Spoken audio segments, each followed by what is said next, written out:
কথাকলি নৃত্য। কথাকলি হল ভারতীয় শাস্ত্রীয় নৃত্যের একটি অন্যতম প্রধান ধারা। এতে এক প্রকার গল্প বলা হয়ে থাকে, যেখানে প্রথাগতভাবে অভিনেতা নৃত্যশিল্পীরা বিভিন্ন রঙের রূপসজ্জা, পোশাক ও মুখোশ পরেন। এটি ভারতের মালয়ালমভাষী দক্ষিণ পশ্চিম অঞ্চলের হিন্দু প্রদর্শন কলা। কথাকলির প্রথাগত বিষয়বস্তু হল হিন্দু মহাকাব্য ও পুরাণে বর্ণিত লোক পৌরাণিক গল্প, ধর্মীয় কিংবদন্তি ও আধ্যাত্মিক ধারণা। নৃত্যের সাথে পরিবেশিত গান সংস্কৃত মালয়ালম ভাষায় গাওয়া হয়ে থাকে। আধুনিক রীতিতে ভারতীয় কথাকলি দলে নারী শিল্পীদেরও অন্তর্ভুক্ত করা হয়েছে এবং পশ্চিমা গল্প যেমন উইলিয়াম শেক্সপিয়ারের নাটক উপযোগ করা হয়ে থাকে। কথা শব্দের অর্থ কাহিনী ও কলি শব্দের অর্থ অভিনয়। সামগ্রিকভাবে কথাকলি শব্দের অভিধানিক অর্থ অভিনয় বা নাটক। এই নৃত্যের উদ্ভব হয় সপ্তদশ শতকে। তৎকালীন কেরালার কোট্টারাক্কারার রাজা কেরল বর্মা কাসরিয়া ছামুরি রাজ্যে প্রচলিত কৃষ্ণনাট্যম নৃত্য প্রদর্শনের জন্য সেই নৃত্যের প্রতিষ্ঠাতা ছামুরিরাজ মানবেদ রাজকে নিমন্ত্রণ করেছিলেন।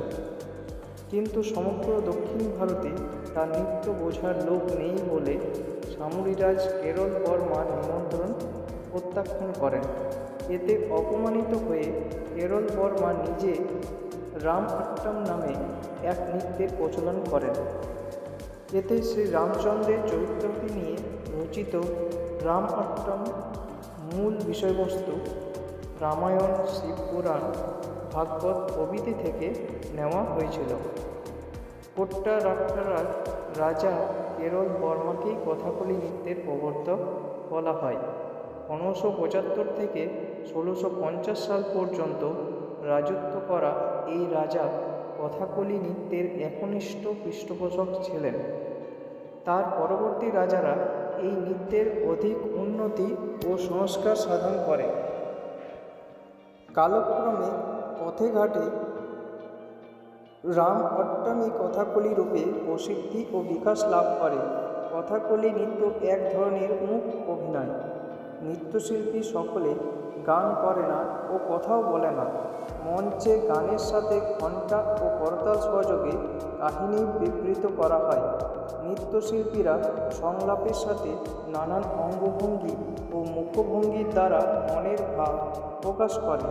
64 প্রকার হস্ত সঞ্চালন রীতি কথাকলি নৃত্যতে প্রচলিত। এই নৃত্যতে চোখের পাতা ও ভ্রুর দুটো সঞ্চালন অতি সূক্ষ্ম ও অর্থপূর্ণ। এই নৃত্যের সাজসজ্জাতে লাল, হলুদ, কমলা ও বেগুনি রঙের পোশাকের অধিক প্রচলন দেখা যায়। বিভিন্ন শ্রেণীর নৃত্যশিল্পীরা বিভিন্ন ধরনের রূপসজ্জা ব্যবহার করে। পুরুষ চরিত্রের থেকে নারী চরিত্রের সাজসজ্জা অপেক্ষাকৃতভাবে সরল।